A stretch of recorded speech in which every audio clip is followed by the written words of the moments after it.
Good morning. I'm Greg Conti, Director of Security Research at IronNet Cybersecurity, and welcome to the panel, The Role of Hackers in Cyber Conflict.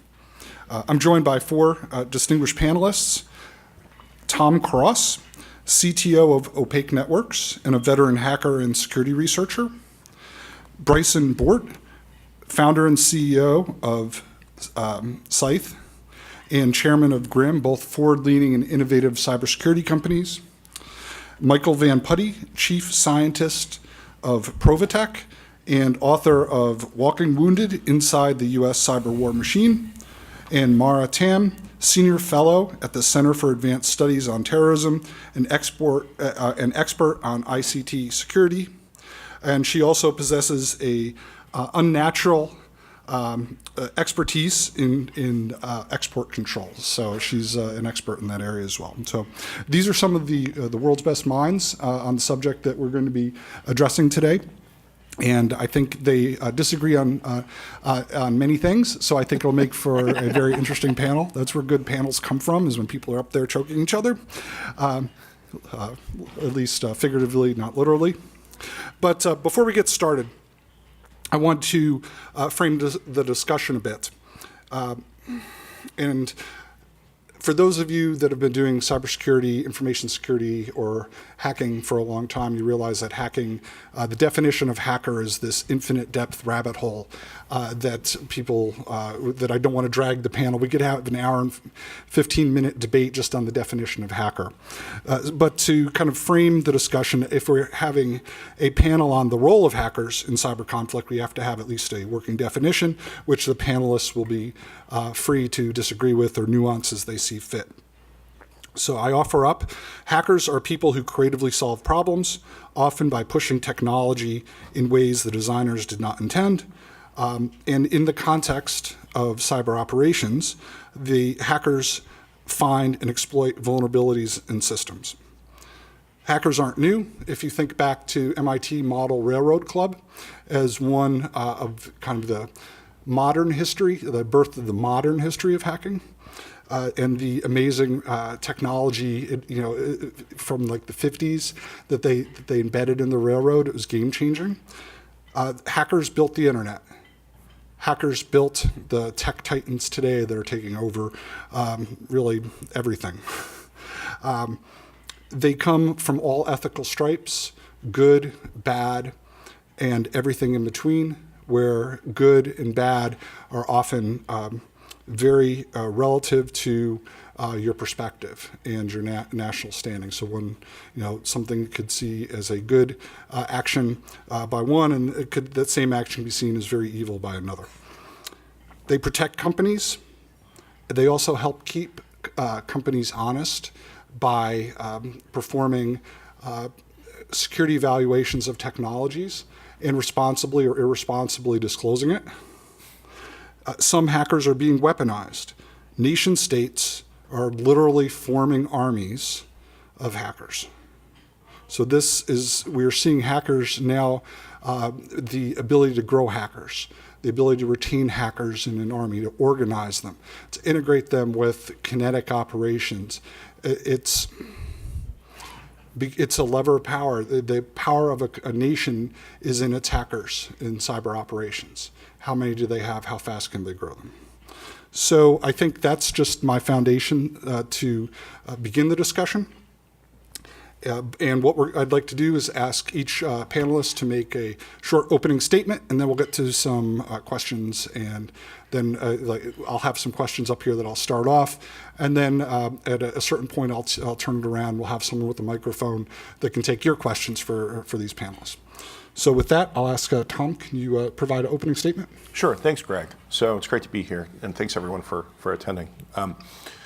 So I'm going to talk about a company called Packard. I'm sure you've all heard of them. I was personally throwing curse words at one of their products last week, as a matter of fact. Packard was founded by one of the co-founders, whose name is David Packard, and he wrote a book called The HP Way, and it's sort of a business book. It talks about how he, scaled his organization and their, corporate culture and the like. But early on in the book, he talks about things that he was interested in when he was a child, and things he did as a teenager. And so one of the things he talks about is that he used to have a hobby making bombs for fun. And he talks about stealing explosive powder from an industrial site near his house. And one of the devices went off prematurely in his hand once, and he got it sewn up by an inexperienced surgeon. And so throughout his life, he kind of had some limited use of one of his hands. I bring it up for two reasons. The first is, why is someone like David Packard, making bombs for fun? And he puts it in context in his book around other things that he was curious about as a teenager, things like electronics and radios. Having grown up around a lot of people like this, I want to add something to that, because I think there's more to it, and maybe not personally about him, but just in general. Why is this kind of thing attractive to young people? And I think that as a teenager, you're going from being a child to being an adult, and you don't have a lot of control over your life. And if you can master a subject that the adults around you don't understand, and in fact, forbid because they think it's too dangerous, it gives you perhaps a sense of some control over your destiny and independence, if you will. So I think that that's the first thing. The second thing is I want to consider what would happen today if a 16-year-old David Packard was caught stealing explosive powder from an industrial site. The law enforcement that would respond to this does not have a crystal ball that tells them, well, it's okay, this guy is going to grow up to be the CEO of a Fortune 500 technology company. We run into this a lot.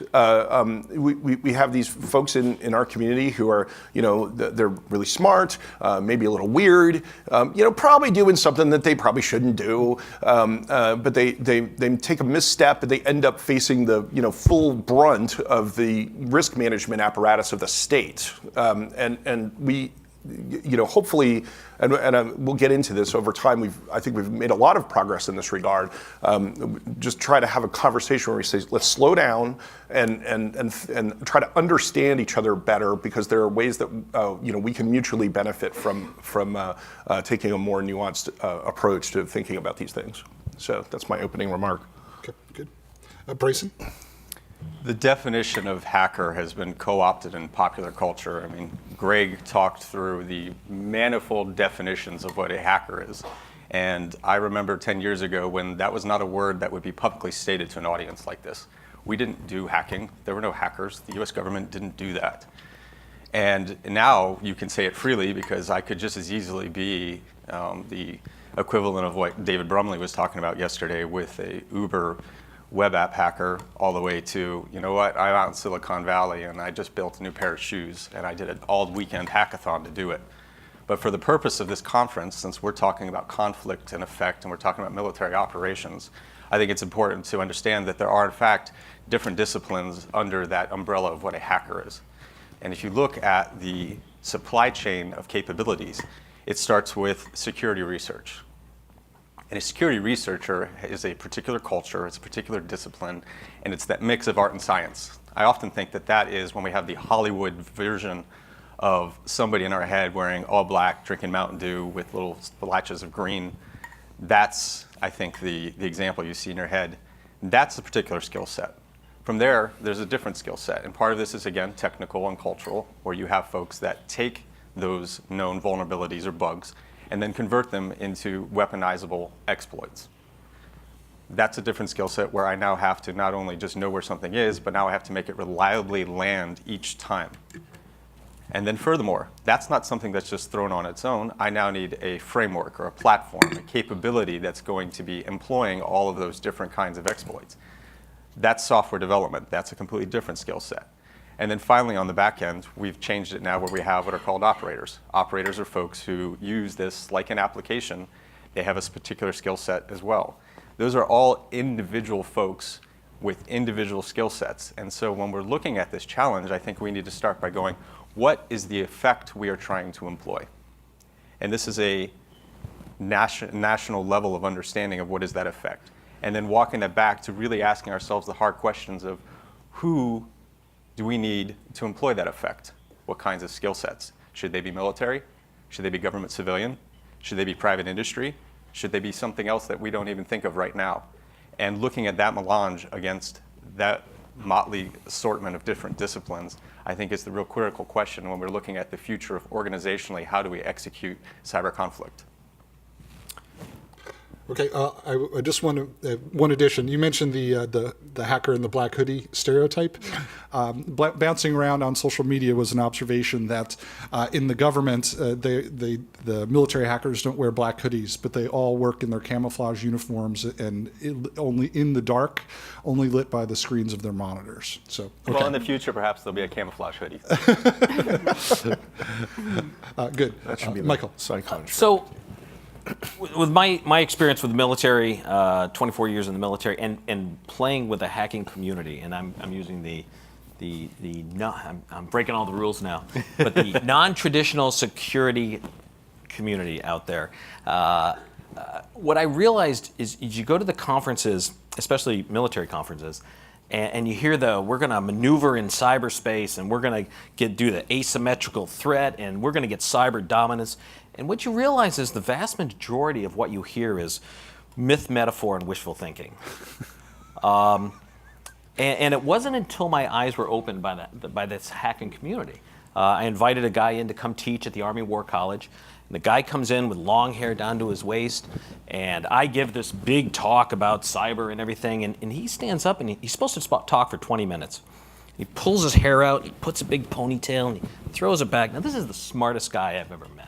I mean, high school dropout, owns a big company. He's selling it right now. He made $1.2 million personally last year. He's going to make a fortune. And not at the time, and I knew him, but now.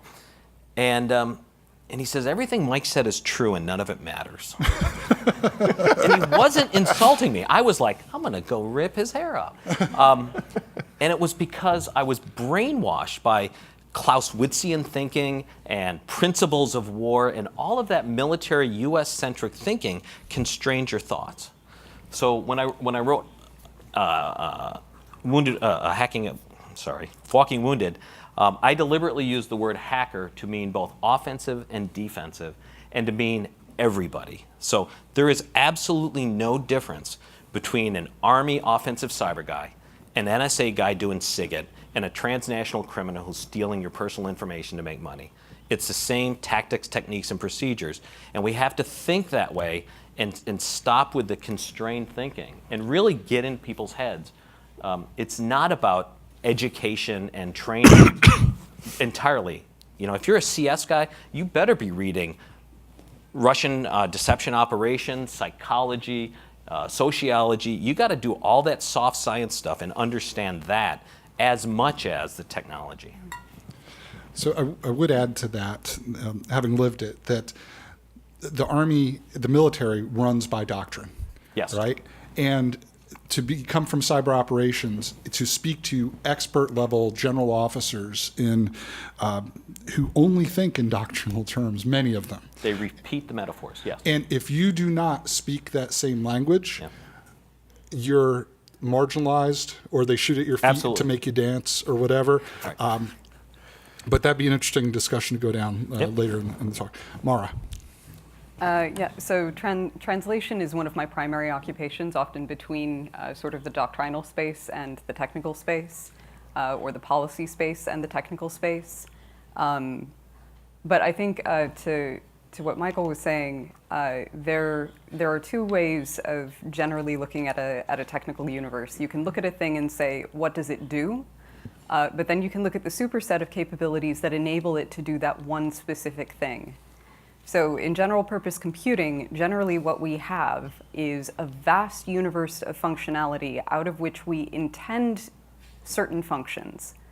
But you can make these systems do a lot more than they were ever designed to do. And that is the fundamental truth of hacking. You are exploring unintended capabilities and consequences. And this is a byproduct of complexity.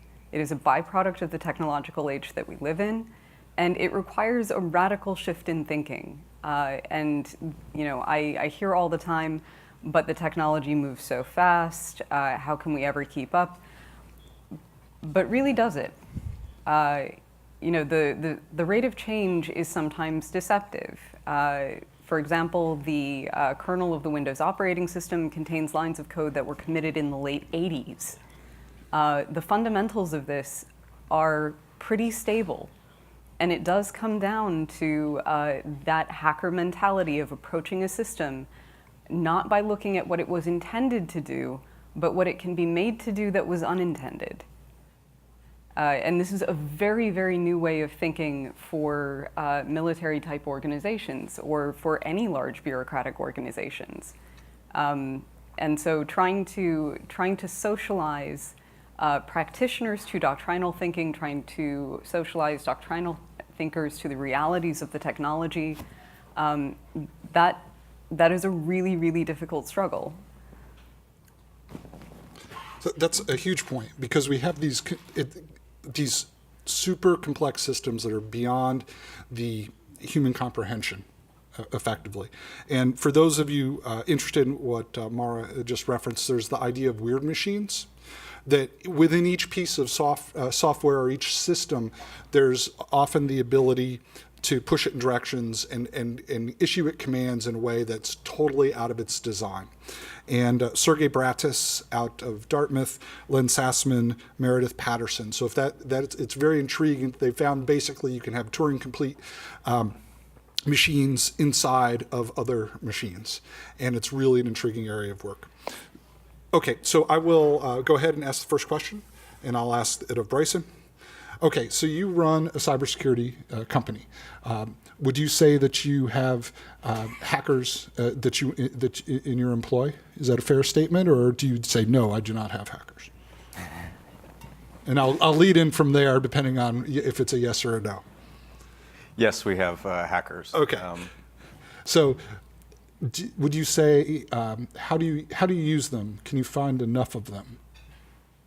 So we were talking earlier as a panel, and there was kind of the joking question of why do companies like mine even exist? And I would argue that part of why we exist is because there's a cultural failure of a lot of other organizations to not be able to either advance a mission that is going to attract folks of that ilk, whether that's that level of talent or that mindset. What other organization? What's that? What other organization? I'm not naming anybody. Do they like? Does their domain end in .mil? Okay, go ahead. I'm sorry. I digress. If you have to ask, just hold up a mirror, and it's probably you. Good answer. Good answer. No, I'm gonna quote Katie Masaris, what she said yesterday, because it was a very good quote, and this was a lot of their conversation about talent management and culture, and the two go hand in hand, right? On one hand, I see a lot of the purpose of this panel is we're talking about effect and how to employ effect, and on the other hand, it turns out you can't do that if there's no one behind you to lead and to actually build an organization to do it. And what she said is we need a bunch of rule breakers who follow the rules. Right? I mean, in war has rules. And this is the challenge that we have with establishing credibility when we were talking about doctrine and we're talking about speaking to the organizations, which is you can't talk nerd to a warfighter. Right. They're not interested. It's going to fall flat. Rain Man. Rain Man. You sound like Rain Man. Yeah, you sound like Rain Man. I don't care about your magic boxes. Go away. Break things. But that's who you have to talk to. That's who you have to convince, because the point of all of this, whether they're my employees trying to build something for a purpose or whether it's an organization going and trying to accomplish something, the whole reason we exist is because we're trying to push our view. We are trying to influence our effect. And whether that's I put a gun in your face or I employ some fantastical cyber ray gun, both need to have the same kind of effect. And so when I look at the kind of folks we're hiring, we exist because that culture has not been able to be scalably, systemically maintained elsewhere. And so we fill that gap of being able to provide the elite, smaller company where we focus on culture, We provide a lot of those training abilities, and of course, they're interested in mission. And I mean, my company is part government and part commercial. And honestly, it's a lot more fun on the commercial side, which is something I never thought I said when I was pure government. But the speed and scale and the complexity and the variability of the different kinds of requirements we get from our clients and I get to work internationally. So we helped roll out a cryptocurrency called Cardano just a few months ago. That was with a Hong Kong company. We did all the security for that cryptocurrency. I've just recently completed a work where we were hired by an automotive manufacturer. They had us buy a car. We went, we tore the entire car apart and came back with a report. Now, probably just a quick funny aside, and then I'll stop talking. What was out of scope of that report, because it's always challenging when you're working with these different engineering teams, is getting them to cooperate so that you can actually make it more of a white box vulnerability security research versus black box, where we have to reverse engineer everything. Of course, they don't give us the documentation. We have to do that. So we found a server in Russia that had all of their firmware available. So we ended up working with the Russians instead of the local domestic company, because they at least gave us everything we needed. They were a little shocked at that finding. So I think you bring up a good point too, that inside your companies, you can be agile and you can create the culture that attracts and retains people. It's as you scale up to, attracts and retains hackers. And in a rigid hierarchy that is often the United States military or militaries in general, that can be much harder. And in many ways, I see this perhaps as institutional agility is a key component of success in cyber operations, because the institutions themselves have to evolve, and they fight back. For those of you that have tried to institute change, you'll find out that the bureaucracies fight back. Okay, Tom, you've been involved with the hacker community for a long, long time. I could embarrass you and say at DEFCON 1, and we're up to what, DEFCON 25? Or DEFCON 25. 26. So if you go to the DEFCON website, you can find a famous photograph. There's the DEFCON 1 hacker conference in Las Vegas, and somehow when Tom was 2 years old, his parents let him go to DEFCON 1, and there's a famous photograph of a VW Bug crammed full of hackers, and that was 25 years ago. So you're one of those people in the photo. You've been involved in the community a long time. You've watched it evolve into the era of cyber and the weaponization of hackers in a very public, very high impact way. So what are your observations have you noticed along that path, and maybe some concerns that you have of how the hacker community and how things have evolved surrounding the environment surrounding or within the hacker community? Right. So let me address that in a couple different ways. So the first thing is so Jeff Moss is the guy that runs DEFCON. He did a really good job at DEFCON 1 of bringing different. Greg likes to call them tribes together. He had folks from like technology companies there. He had a bunch of people from the hacker community, and he had law enforcement present. And it was the first time, perhaps, that these three people were in the same room at the same time when someone wasn't getting arrested. And there was a lot of tension. There was a lot of mistrust and misunderstanding in that room. There was a moment when Jeff told everybody to take a break for a while because it was getting a little out of hand. So one thing that's gives me, so I think is very positive, is that we've seen this thing happen over the past I guess quarter of a century, where we've developed ways of understanding each other and working together. And we've formalized some of these ideas.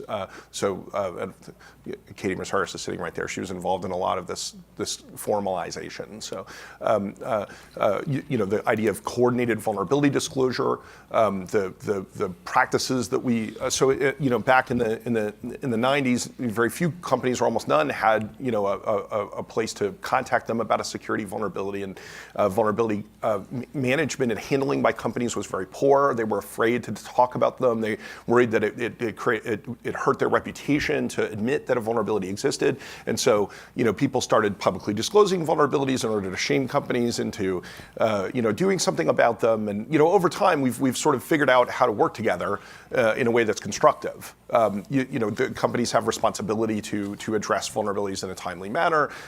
People in the security community, we hope would coordinate those vulnerabilities and wait to disclose them, to a time that is appropriate. And it's very complicated, but the bottom line is that we have ways of working together. So that's a significant improvement. And when I was 16. When I was 16, okay. There's a lot of things that you just if you were interested in them, the only way to do them was to break a law. You simply could not, play with these things, legitimately. And so for example, the Pentagon now has a bug bounty program, and you can hack .mil and expect to get paid for it as opposed to raided by law enforcement. And so that's radical. That's a huge change from where we once were, and it's possible today. So what's interesting is, somebody who's 16 today can decide that I'm going to be a security researcher, and that's a legitimate thing, and I'm going to go find vulnerabilities in things, and I'm going to do it in a context where, as long as I follow this procedure, I'm not going to get in trouble, and so that's really great, and I do think that we've gone through this process of this being something that people were doing sort of for fun or because they were.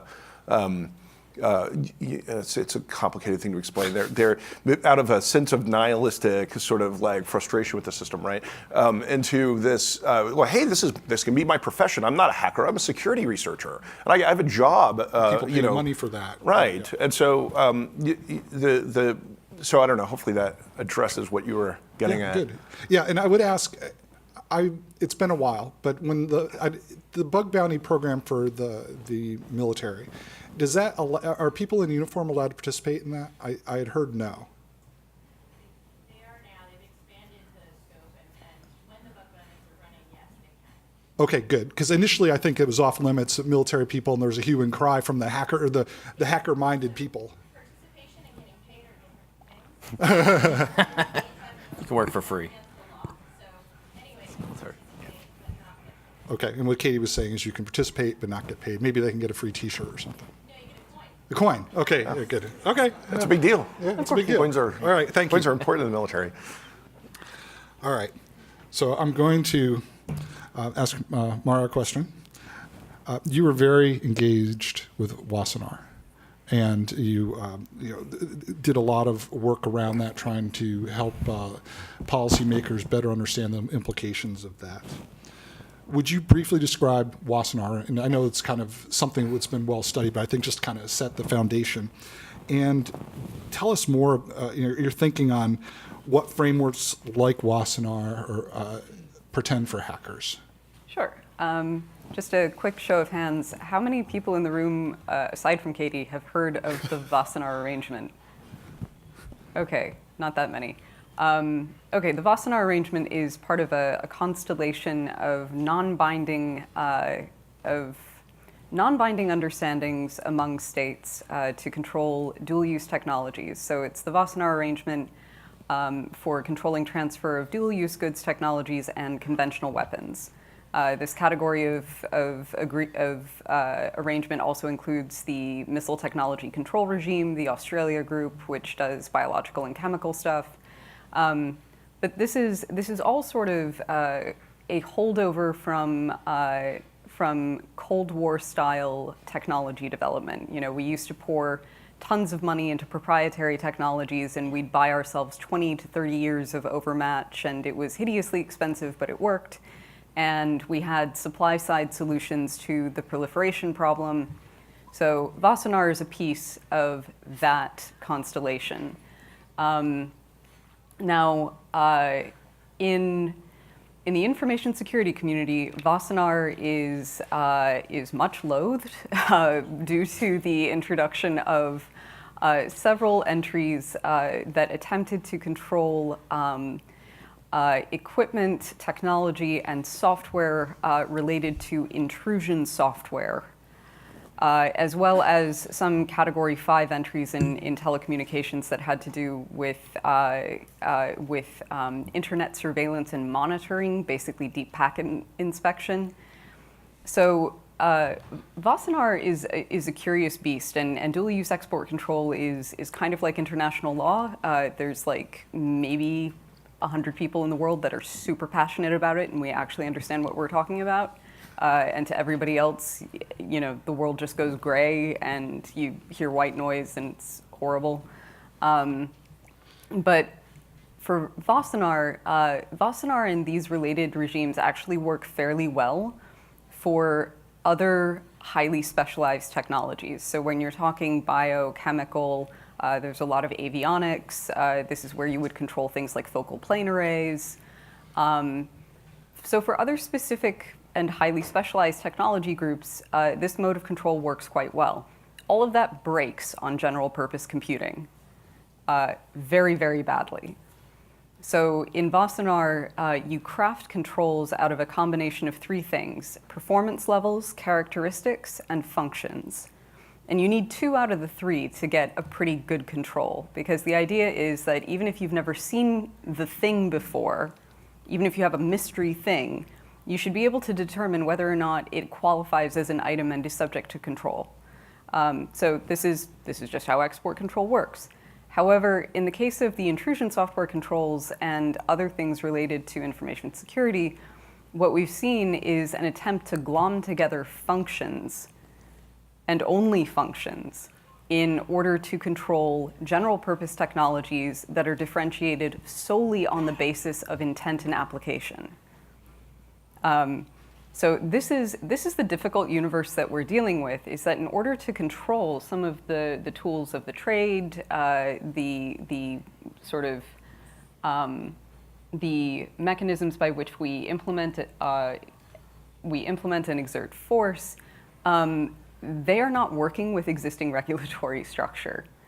And you know, this hit the information security community like a train, because it introduces huge uncertainty into your ability to do your work as a security researcher. Am I violating export control if I transfer, you know, my tool to Bryson's company if his employee is in Singapore? And this also introduces uncertainty for the way that operators work within the U.S. military. I think, rattled the community quite badly. And thankfully, there has been significant progress since then, and this is, you know, it's not as imminent of a threat as it was.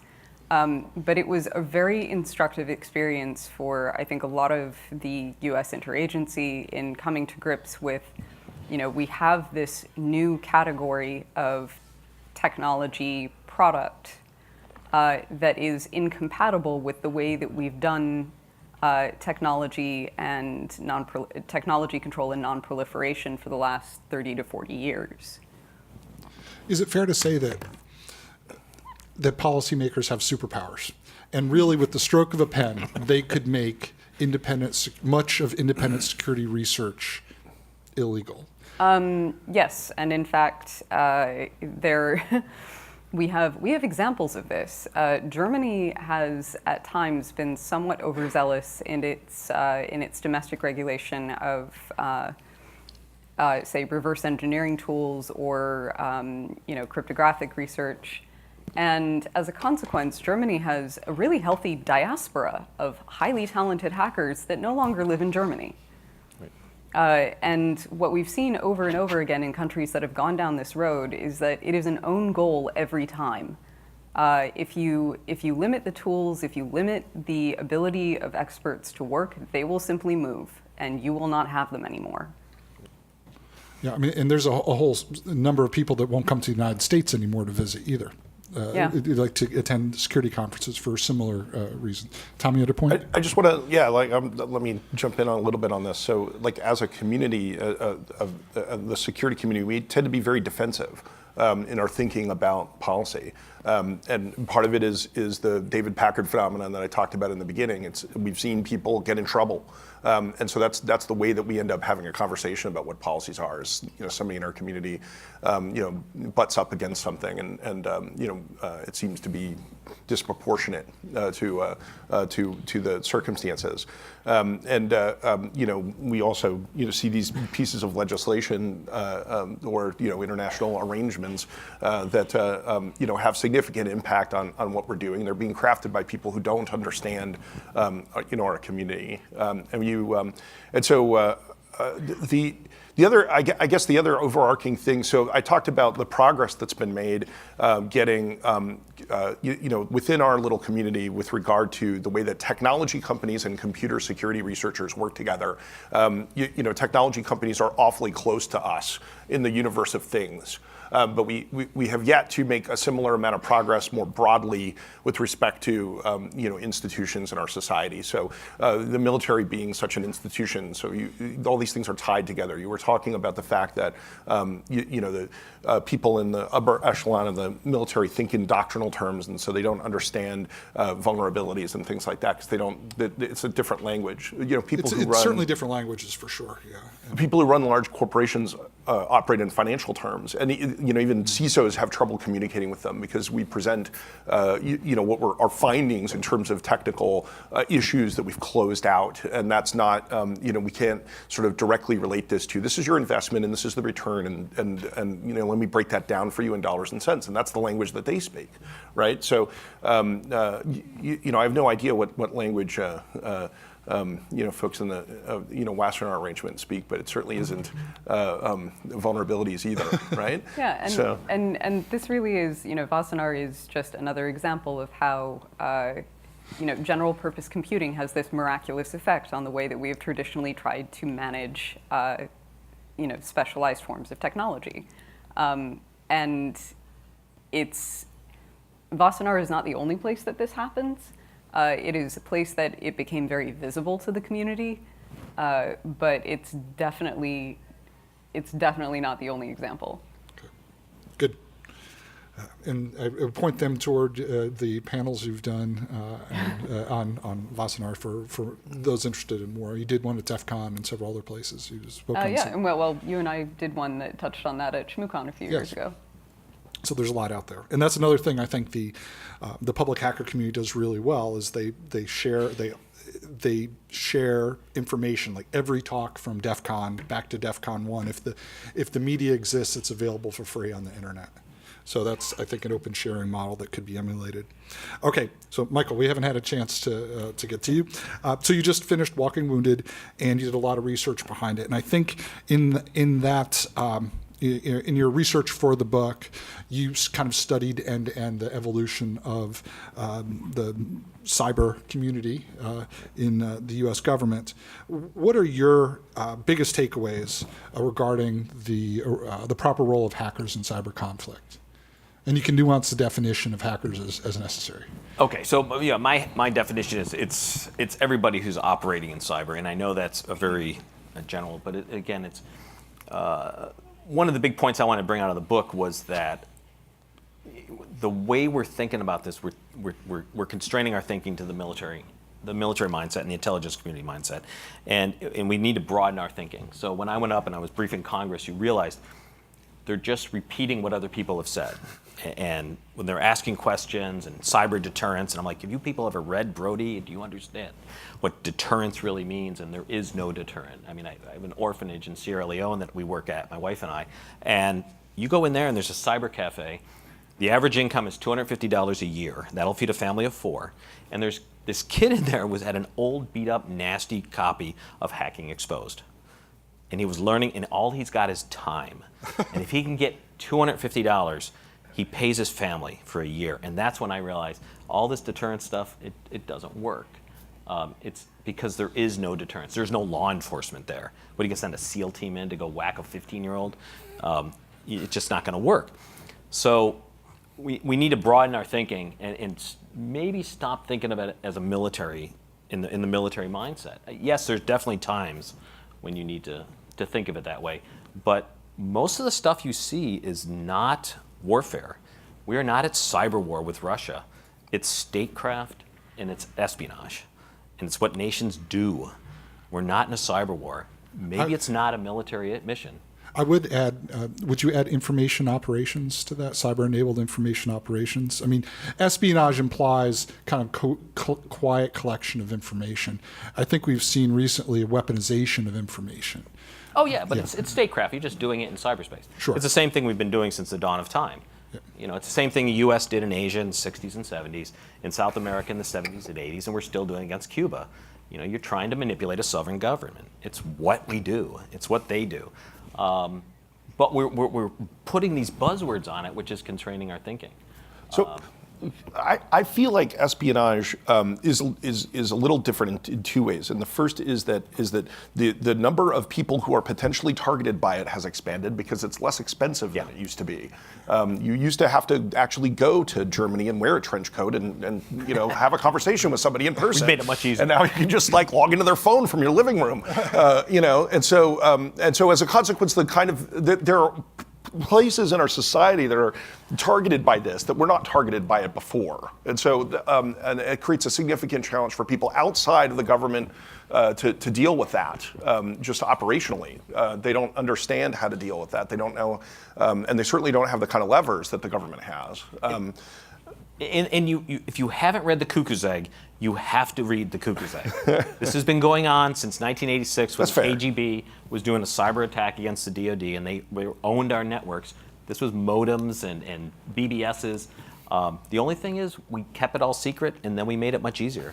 We connected everything together on a single network, and then we connected the whole world onto that network.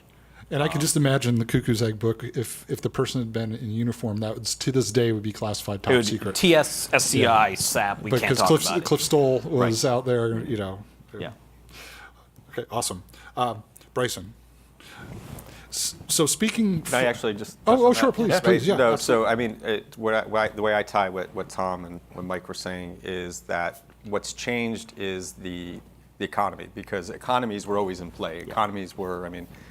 On one hand, you have the military advancing so that you have the economy and you can protect a way of life, and this is how we live. And what's changed, of course, is we moved from a mechanized economy now to the information economy. And it's going to get even scarier because the next phase is going to be an AI roboticized economy. And so today, almost everything that we do is underpinned by computer networks. And in the future, it's going to be physical affecting computer networks. And so whether it's espionage or collection, the ability to create effect on a fully developed first world country like our own, it's a lot easier to pull that lever, both on people as well as on economic pieces. And so where you were talking about there's now more in scope, there is more in scope. Those levers are easier to pull, those buttons are easier to push. Yeah, and to that point, if anybody here was in the after Talon panel that was yesterday afternoon, there is a fascinating diplomatic history at the UN of issues in, developments in information and telecommunications in the context of international security going back to 1998. And this has been an issue at the UN for 19 years. And when it first became an issue, what Bryson was talking about wasn't true. It wasn't true then, or we didn't see it coming. And so I think a lot of the uncertainty that we have is that not just that these levers are easier to pull, but that we left gray zones in our sort of, both in the customary law of states and in international understanding, that are, those vacuums in understanding are being filled with active ops. Mm-hmm.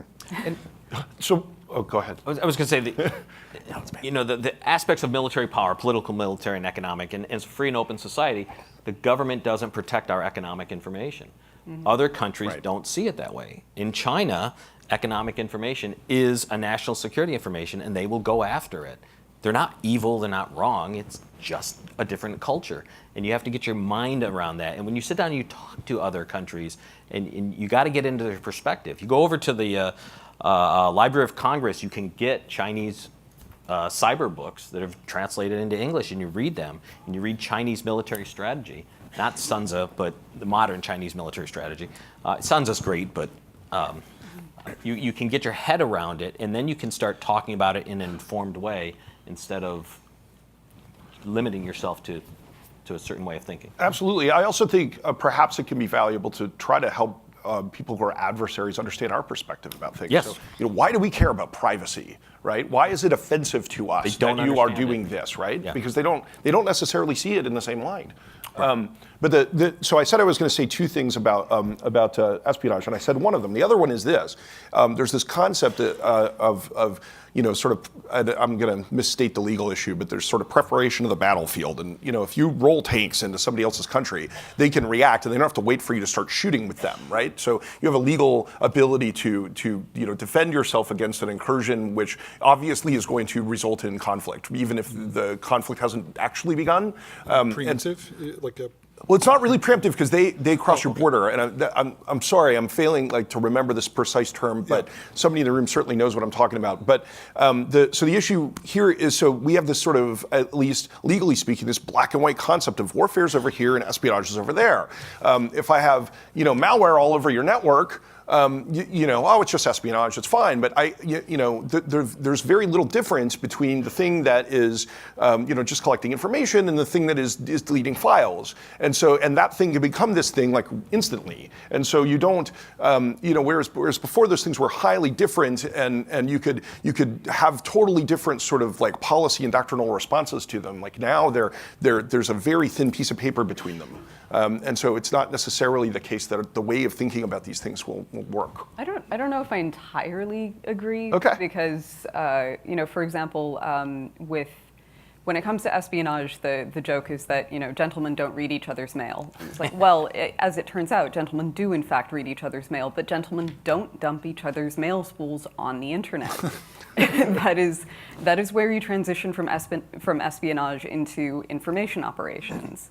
And I think we've been dealing with these distinctions, at least we've been dealing with these distinctions at a doctrinal level since, the beginning of the Cold War, if not earlier. Yeah. And this is deep into the rabbit hole of what constitutes interference in the internal affairs of another state. Deeply uncomfortable questions that don't really have good normative answers in international law right now when they are executed through digital means. But there's a long history of electronic warfare measures and countermeasures, along with information and influence operations, that I don't see people drawing on very much. And there's good recent history there. So I don't think it's a question of international law that we're talking about. I think it's a question of, this is our country perspective, and respective country perspectives, the leadership and the willpower to make a decision. This is the line.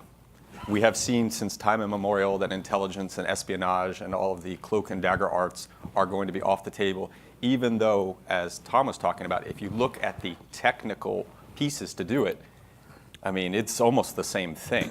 Right? The implant that I put here to collect this can easily be almost the identical implant that I can do that to turn off the power. That has a clear effect. And what I think the question is, and this is a policy question, both on the civilian side and then a question on the leadership national security structure, what are the lines? What is the red line? What are the gray lines? What do we tolerate? Clearly, we are tolerating this. And we can't look to the international community to solve that problem for us. No, we can, in this room, have that conversation over what do we consider in play. And so when I look, in fact, there was an article on the Cyber Defense Review, I think it was this last one, and it had a picture, which is, I think, a picture everybody would look at and intuitively go, yes. And it had cyber support operations, and then kind of basically the real world. Because cyber is a supporting element to that. Cyber is in the realm of intelligence and collections, and I inform people who go and do things. And if that's the way you continue to think, you're wrong, and we're going to lose.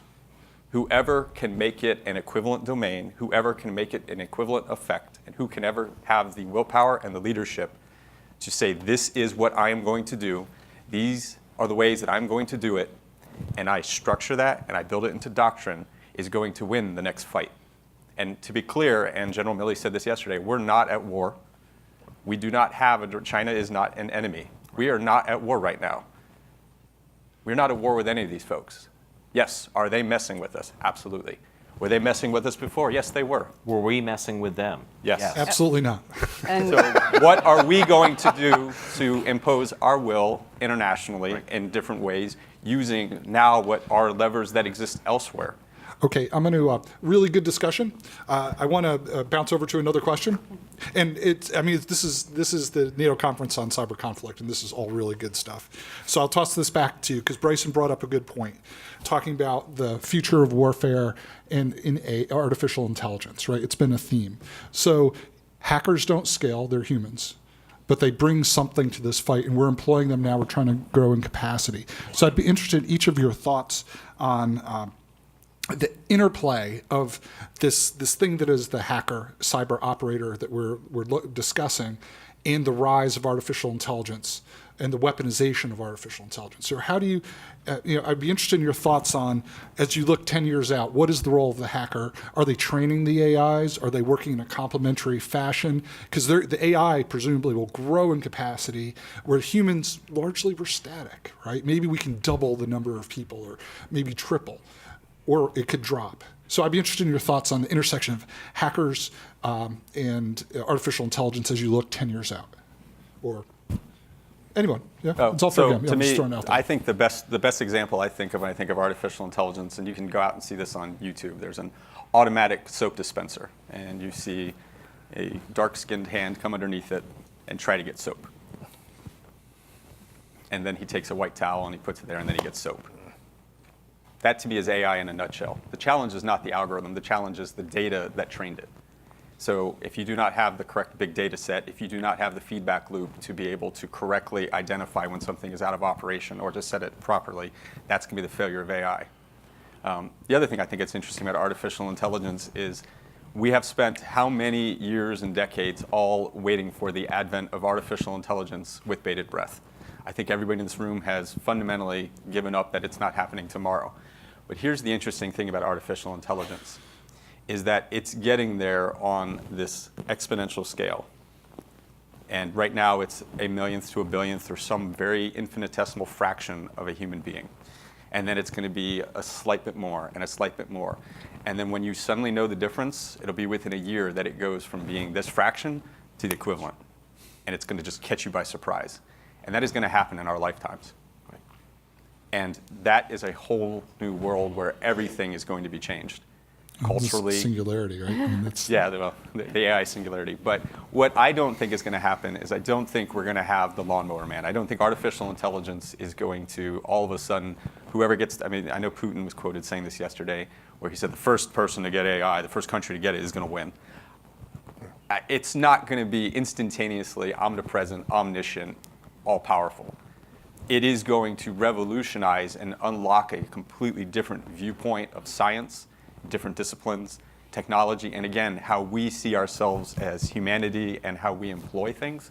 And so when you talk about that role of the hackers, that's going to shift over the next 50 years because we will have artificial intelligence probably around 2050, 2060, completely operating like human beings as independent entities, but they're not going to be the all-powerful science fiction that you, I think, fear. And just in case anybody is a little bit unnerved by the coming dystopia, there's already research being done on the adversarial perturbation of neural networks, and it is hilarious because it turns out that you can fake neural networks into believing that a turtle painted the wrong way is a rifle, like 100% of the time. So adversarial perturbation of the sort of foundational technologies underlying AI, that is going to be a huge area of both vulnerability and opportunity, that the impacts of which are very difficult to fathom. But these are not, as Bryson was saying, these are not sort of the omniscient, all-powerful, terror AI of our worst nightmares. Some of them are actually kind of dumb, and they can be manipulated. But this is a whole new area of conflict, deception, and subterfuge, and chicanery, and probably japes that we can look forward to. I guess I just have 3 observations. One was I ran the Army AI Center at the Army War College, Carlisle Barracks. The Army used to have 13 AI centers and an additional skill identifier for artificial intelligence. I don't think they have that anymore. It kind of just Was died. it and they shut- before its time, you think? yeah, before its time. The AI told them to shut it down. That probably did. The second is most stuff that's pitched out there as AI, especially in the cyber field, is just here's a bound, here's a bound, tweak it. Here's the rock curve, tweak the rock curve. It's not anything that we would think of as AI. It's not what the marketing There literature is some says. stuff. Now, I judge the DARPA Cyber Challenge, the Grand Challenge for robotic cars, and that was cool. I mean, you've got fully autonomous vehicles driving around, stopping at stop signs, turning left. We had a Porsche drive right into a brick wall. That was kind of cool. We had the first robot-on-robot collision. So there are some true AI out there. And they did jumpstart. I mean, I would say that seminal work. jumpstarted, I mean, yes. the self-driving cars we have now, they're being commercialized. That came out of, Yeah. especially the German stuff is really cool. And the third is, we can't secure our national military systems. We are getting our, pardon my language, ass handed to us in cyberspace. Let's build AI and let's arm them and put them out there. What could possibly go bad? Give robot So- shotguns. So, yeah, So something to think about. Because when I'm sitting there looking at those robotic cars, there's an 802.11b, and I'm going, oh, I'm going to have fun with this one. And I didn't do it. But yeah, it's still built on the same insecure stuff that everybody else is using. So 2 points about this. The first is that, and this is more of a philosophical point, but technology tends to amplify our capabilities in ways that are powerful but narrow and inflexible. So a car can go much faster than a human can run, but it can't go up a staircase, right? So it operates in a particular set of rails. And when you talk, so back to what Mara was saying earlier about the perspective of hackers, I think that's a really interesting topic to expound upon. This designer put all this effort into creating this thing specifically to perform this function. As a hacker, I'm kind of looking at it anthropologically. I'm not coming from the bottom up. I'm coming from the top down. I'm saying, what is this artifact and what capabilities does it have? And if I use it in a way, if I do the things in a different order, does it have some consequence? It's a different perspective. And looking at, and so earlier this morning, the keynote speaker, Peter Singer, right, made a comment about, are we producing people who have skills that are going to be obsoleted by, artificial intelligence? The thing is, we need people, the whole thing about being in technology is that you're highly flexible with respect to the specific kinds of things that you're doing, right? So that what we need are people who are highly adaptable, and that kind of adaptability is the sort of thing that technology is often bad at. So, security researchers, the whole point is you're looking at things from a different point of view, and that's, do you see what I'm saying? Yeah, So exactly. just philosophically speaking, I think that that artificial intelligence will think very powerfully in ways that are fundamentally different from the way that we think, and that the differences between those things will become more apparent over time. Very cool. So I'm going to ask one final question, and I'm going to ask it of Mara. And so I tried to come up with questions, for each, kind of starter questions for each. So my question for Mara is, if we could make you a United States Senator, what do it. cyber policy and law would you propose, and what would you fight? Well, first, No pressure. First, I resign. So I have one incredibly boring answer to this, and one maybe less boring answer. So if I could advocate for anything as a U.S. senator, I would probably say that I would want to compel private companies to have to service their products deployed on federal IT networks the same as they do in the private sector. I would abolish the third-party patch jockey. I think that is just having worked with a number of executive agencies, I think that is one of the biggest structural weaknesses that we have in securing the federal government and just sort of our governance. The second is that I would make Digital Millennium Copyright Act exemptions for good faith security research a permanent feature and a widely publicized feature of that statute. and reform the Computer Fraud and Abuse Act to better orientate it to the realities of the technology. That law is literally as old as I am. And it is one of the things that we have in the United States that is the biggest, it is one of the single biggest agents of chilling on the hacker and information security community. So if I could advocate for anything, it would be to turn the United States into the friendly, welcoming, and supportive home of that kind of inquisitive, adversarial thinking. Like, this should be Mecca for people who think like that. And we're not doing a very good job right now. Okay, good. And if we happen to have people who work for policymakers in the audience, I encourage you to have conversations with Mara, because we want to make informed policy. I know there's a lot of people doing really hard work, a good person to bring into the conversation. Okay, so that's Eliminate it for. FSMA and its replacement. Say again? Eliminate FSMA and its replacement. Eliminate FSMA. Yep, sure. I mean, this is all part of the discussion that should occur. Okay, I'm going to go ahead and transition to your questions now, and I think there's a microphone person. Microphone person. Okay, microphone person is there. Grab his attention, and okay, so we have one here.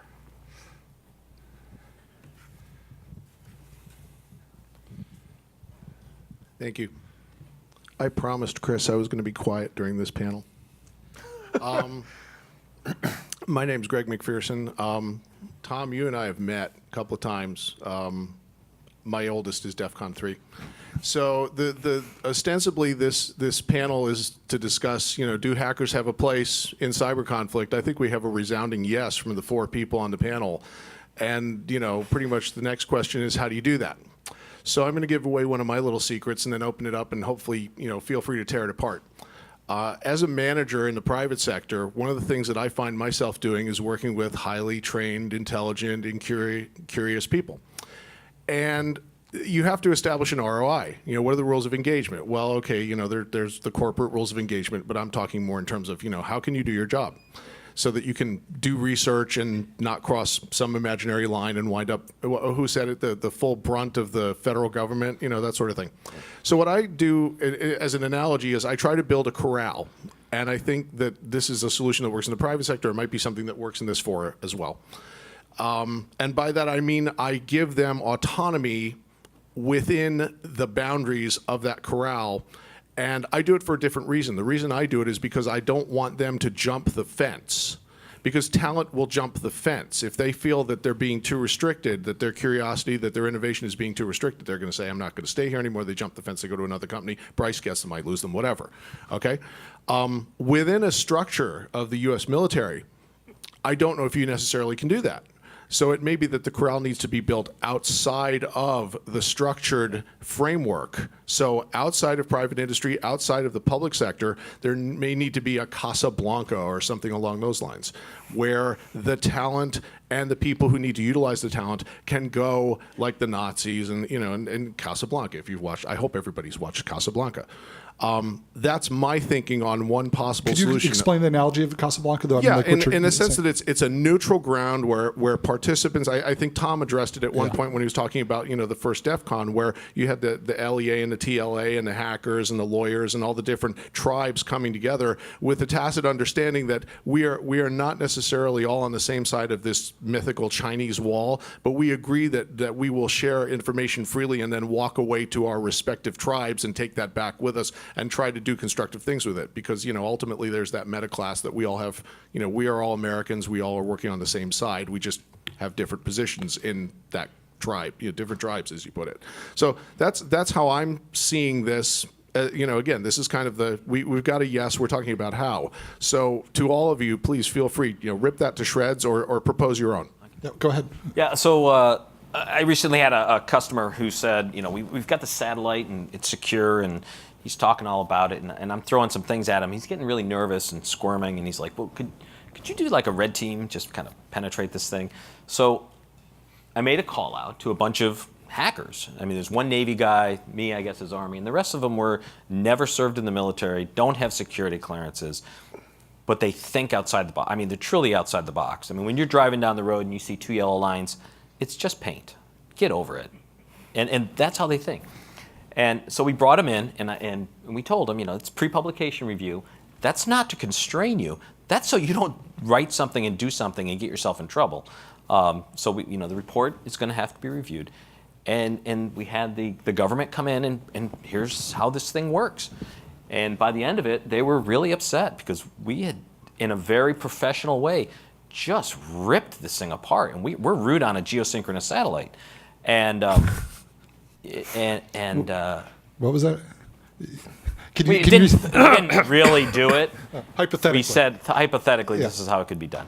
And then we write the report and we give it back to the customer. And that way of bringing the right people in, thinking about a problem, people you can trust, you're not giving them classified information, But that's what you need to solve these problems, the diversity of he's a thinking. great American. Yeah, sure. So there's precedent for something similar to what you're talking about. Way back in the 90s, we established, I think the founding partners were the US, Russia, and Japan, as well as most of the Commonwealth of Independent States, the post-Soviet states. We had something called the International Science and Technology Center.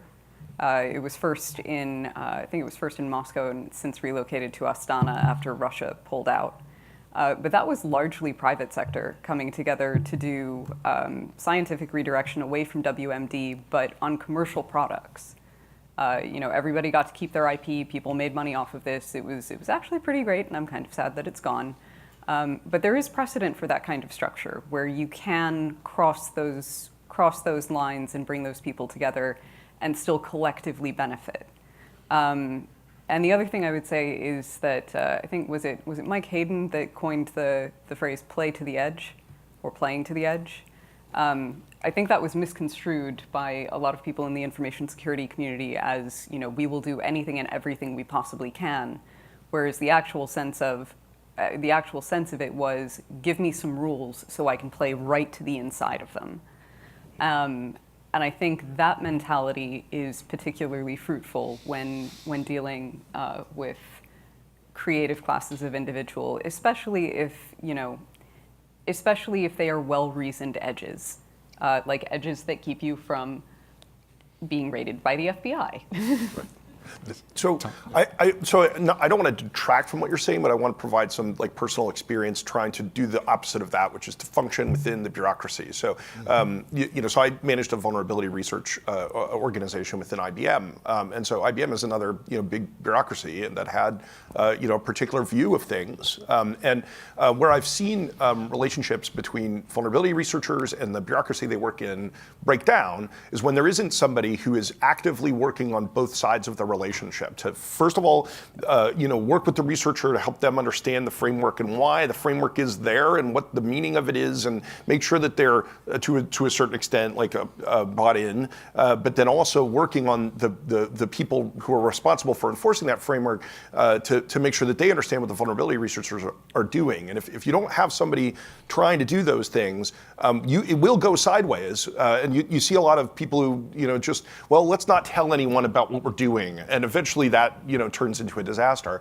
But the other thing is that there's a difference between lawgivers and people who enforce the rules. And large bureaucracies have a ton of people who enforce rules. They have very few people who understand why those rules are what they are or are empowered to reconsider them fundamentally. And a lot of what we've talked about is the idea that some of the things that we're doing require, they change the ground upon which some of these rules were constructed. And they need to be fundamentally reconsidered, and you have to be in a position to be able to have a dialogue with the people who are both capable of thinking dynamically about the rules and have the power to affect change to them. Does that make sense? Yeah, or at least keep a temporary bubble of protection that allows breaking of an exception for this, just to give you an example, typically corporations don't like to talk about bad PR events involving other corporations.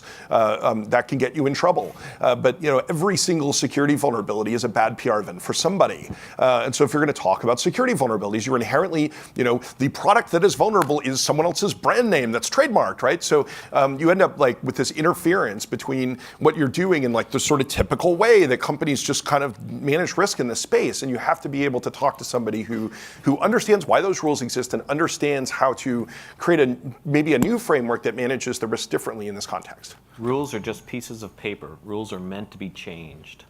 And that's what we realized at the DoD. You know, we had a problem in when I was Army, and it was with the Army CID. So I went to the Joint Staff and said, I will write the DoD incident handling policy. There isn't one. And I put one sentence in there that addressed the whole issue we were having with law enforcement. And you know, you've got this 30-page policy. There's one sentence that I wanted to get in there, and I got it in there and staffed it through the Joint Staff and became the DoD incident, CJCSM 6510.01 Delta. So you can change policy. It's just a piece of paper, but it takes a lot of work and a lot of frustration. But you can change. Oh, for example, how many people in the room are familiar with the JIFM, the Joint Forces Maintenance Manual? You can, in the right circumstances, if there is a crisis, you can create a process or a procedure for a casualty as it happens. You document it, you're meticulous about it, there are authorizations involved, but it doesn't prevent you from being flexible. And you know, having the combination of the two is I think sort of critical. So actually providing a contrarian perspective, I think we talked about a lot of small unit tactics here, breaking the rules. That doesn't scale though. There's a reason that rules exist. There's a reason there's policy. There's a reason that they're large organizations. If Special Forces was so wonderful, why do we have a much larger regular army? And so that's that challenge, is how do we bring small unit tactics and putting that emphasis on those lower level leaders to do all the things that we're talking about here, but then how do you scale that? I don't know the answer to that, but I do know that that really is the crux of the question that I think where Greg is going with. There's that's where it breaks down. And the way I've always seen it in my head is it's like a pyramid. I mean, you have sort of this human dynamic of one person can really manage day to day somewhere between 5 to 8 people. And then once you go up a level of that, now I have a manager of that many team leaders of that many folks. And the way I always think about it is everybody has a number. Everybody's number is unique, and everybody's number scales based on the certain elements of that organization, but that number is somewhere between 100 and 500. And that's how many people you and what you believe and the way that you do it, you can actually make their lives work that way. That's the largest that organization can go. Anything above that, you're a picture on a wall and they don't care. And you have no impact. You might be the general. Great, your picture's there, but you don't actually affect their daily lives. You don't actually allow these things to happen. That takes that one person of that with that number at the top of that pyramid to make that happen.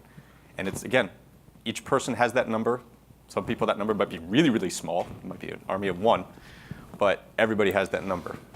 Well, I would say, though, that that number, well, it changes, because when you create a new organization, which we're going through now, in the early days, the cement hadn't hardened. Yes. Right? So they're defining the culture. So that for those creating the organizations, these first 5, 6, 10 years, it's really an important time, because they're going to ossify, and the hardness is going to set in, and you're going to have to live with it. And changing, trying to issue a change in culture is going to be extremely difficult after that time. Okay, it's at 11:30, so I just that we're out of time, but I will say that the panelists will be around. So I know you've got really good questions.